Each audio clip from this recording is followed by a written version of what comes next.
ఒకప్పుడు బుల్లితెరపై తన అద్భుతమైన వాక్చాతుర్యంతో అందరినీ కట్టిపడేసింది ఉదయభాను. ముఖ్యంగా ఎన్నో సినిమా ఈవెంట్లకు హాజరవుతూ యాంకర్ గా భారీ పాపులారిటీ సొంతం చేసుకున్న ఈమె ఆ తర్వాత అనూహ్యంగా ఇండస్ట్రీకి దూరమైంది. అయితే మళ్ళీ ఎన్నేళ్ల తర్వాత త్రిభానదారి బార్బరిక్ అనే సినిమాతో ప్రేక్షకుల ముందుకైతే వచ్చేస్తుంది. ఇన్నేళ్ల తర్వాత మళ్ళీ ఉదయభాను రీ ఎంట్రీ ఇస్తుండటంతో అంచనాలు భారీగా ఉన్నాయండోయ్. దీనికి తోడు తాజాగా ఈ సినిమా నుంచి విడుదల చేసిన స్పెషల్ సాంగ్ లో కూడా చేసి సినిమాపై అంచనాలు భారీగా పెంచేసింది. ఇందులో ఉదయభాను విలన్ పాత్ర పోషిస్తున్నట్లు సమాచారం. ఈ సినిమా గురించి ప్రమోషన్స్ లో పాల్గొంటున్న ఉదయభాను రీసెంట్ గా ఒక ఆసక్తికర విషయాన్ని అయితే పంచుకుంది. ముఖ్యంగా ఒక సినిమాలో నటించే అవకాశం వచ్చినా వారికి భయపడి అవకాశాన్ని కోల్పోయానని, కానీ తానేమీ బాధపడడం లేదు అంటూ కూడా క్లారిటీ ఇచ్చింది ఉదయభాను. మరి ఉదయభానుకి ఏ సినిమాలో అవకాశం వచ్చింది, అది ఏ పాత్ర, ఎందుకు ఆమె చేయలేదు, ఏం భయపడింది, ఈమె భయపడింది ఎవరిని చూసి అంటూ ఇలా పలు అనుమానాలు అయితే వ్యక్తం చేస్తున్నారు నెటిజన్స్.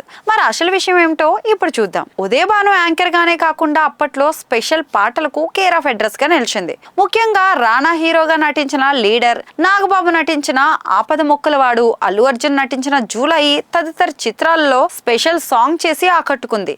ఇకపోతే ఇలా వరుసగా స్పెషల్ సాంగ్స్ చేస్తున్న ఉదయభానుకి పవన్ కళ్యాణ్ హీరోగా నటించిన అత్తారింటికి దారేది సినిమాలో కూడా ఒక స్పెషల్ సాంగ్ చేయమని అవకాశం వచ్చిందట. కానీ దీనిని ఆమె రిజెక్ట్ చేసింది. ఈ విషయంపై ఆమె క్లారిటీ కూడా ఇవ్వడం గమనార్హం. ఉదయభాను మాట్లాడుతూ అల్లు అర్జున్ హీరోగా నటించిన జూలై సినిమా తర్వాత త్రివిక్రమ్ డైరెక్షన్ వహించిన ఇంకో సినిమాకు నన్ను స్పెషల్ సాంగ్ లో నటించే అవకాశం వచ్చింది. అది పవన్ కళ్యాణ్ అత్తారింటికి దారేది. ఇందులో నాకు పార్టీ సాంగ్ కి నన్ను అడిగారు. అయితే నేను మొదట భయపడ్డాను, ఎందుకంటే ఇది ఒక పార్టీ సాంగ్, అక్కడ చాలా మంది ఉంటారు, అంతమంది స్టార్స్ లో నన్ను ఇగ్నోర్ చేస్తారేమోనని నేను అనుకున్నాను. అప్పటికి డైరెక్టర్ ఎంతో కన్విన్స్ చేసే ప్రయత్నం చేశారు, కానీ నా మైండ్ సెట్ ను నేను మార్చుకోలేకపోయాను. అలా వారందరికీ భయపడి పవన్ కళ్యాణ్ సినిమాలో అవకాశాన్ని అయితే కోల్పోయాను.